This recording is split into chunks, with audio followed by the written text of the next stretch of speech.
Halo guys, Assalamualaikum warahmatullahi wabarakatuh. Lagi dengan aku Farihana Cimisati, mahasiswa psikologi yang sedang magang di Preschool and Daycare Rumah Insan Mulia.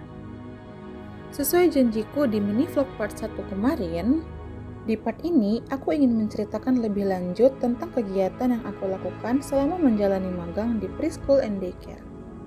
Selama beberapa waktu di sana, kegiatanku masih cukup didominasi oleh observasi terhadap kegiatan anak-anak dan lingkungan belajar. Dari situ, aku mulai memahami bagaimana alur kegiatan berlangsung setiap harinya, mulai dari anak-anak datang, mengikuti aktivitas, hingga akhirnya pulang. Seperti saat ini, kami sedang mengumpulkan daun-daun untuk kegiatan kanvas anak-anak. Kita pantau Ami dulu ya. Mioy. Dia sedang memanen guys. Tuh. Dia sedang memanen daun. Untuk kegiatan hari ini. Hari ini kita kegiatannya kanvas. Kita jadi ngecat daun di atas kanvas. Dari proses observasi ini, aku jadi lebih memperhatikan hal-hal kecil yang sebelumnya mungkin terlihat biasa saja. Misalnya, bagaimana anak-anak merespon instruksi, bagaimana mereka berinteraksi satu sama lain, dan bagaimana suasana belajar dibentuk agar tetap nyaman bagi mereka. Selain melakukan observasi, aku juga beberapa kali diajak untuk membantu dalam menyiapkan media atau alat yang akan digunakan dalam kegiatan anak.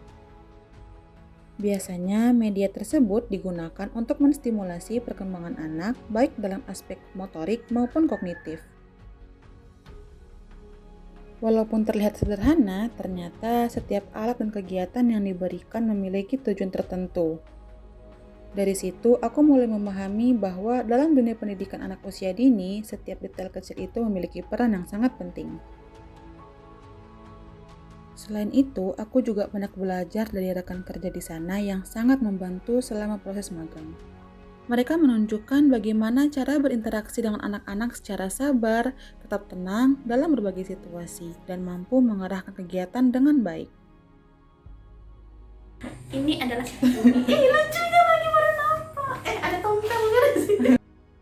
Bisa dibilang memiliki rekan kerja yang suportif itu menjadi salah satu hal yang membuat proses adaptasi terasa lebih ringan. Bahkan, hal sederhana seperti saling membantu dan berbagi pengalaman itu jadi bagian yang cukup berkesan selama aku menjalani magang ini. Di sini, aku juga mulai mencoba untuk berinteraksi dengan anak-anak meskipun masih dalam tahap yang sederhana. Interaksi yang aku lakukan biasanya berupa hal-hal kecil seperti menemani mereka saat bermain, merespon apa yang mereka lakukan, atau sekedar berada di dekat mereka saat kegiatan berlangsung. Dari interaksi tersebut, aku mulai belajar bagaimana membangun pendekatan dengan anak-anak secara perlahan. Aku juga menyadari bahwa setiap anak memiliki karakter yang berbeda, sehingga cara pendekatannya pun tidak bisa disamakan.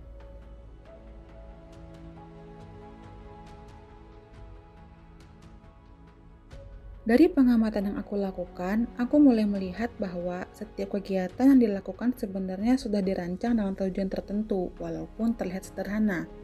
Aku juga memperhatikan bagaimana lingkungan di sana dibuat agar anak-anak merasa nyaman, baik dari segi suasana maupun cara kegiatan itu dibawakan. Hal-hal seperti itu yang akhirnya membuat aku mulai memahami bahwa proses belajar pada anak tidak selalu terlihat secara langsung, tetapi tetap berjalan melalui setiap aktivitas yang mereka lakukan. Seiring berjalannya waktu, aku mulai bisa mengikuti ritme kegiatan yang ada, walaupun masih dalam tahap penyesuaian. Dari situ, aku juga mulai memiliki gambaran yang lebih jelas tentang bagaimana kegiatan di sana berlangsung secara keseluruhan.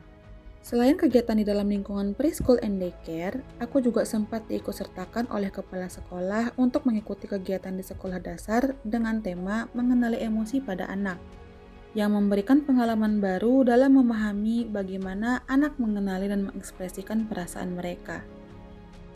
Ternyata berada di lingkungan seperti ini memberikan pengalaman yang cukup berbeda dari yang aku bayangkan sebelumnya.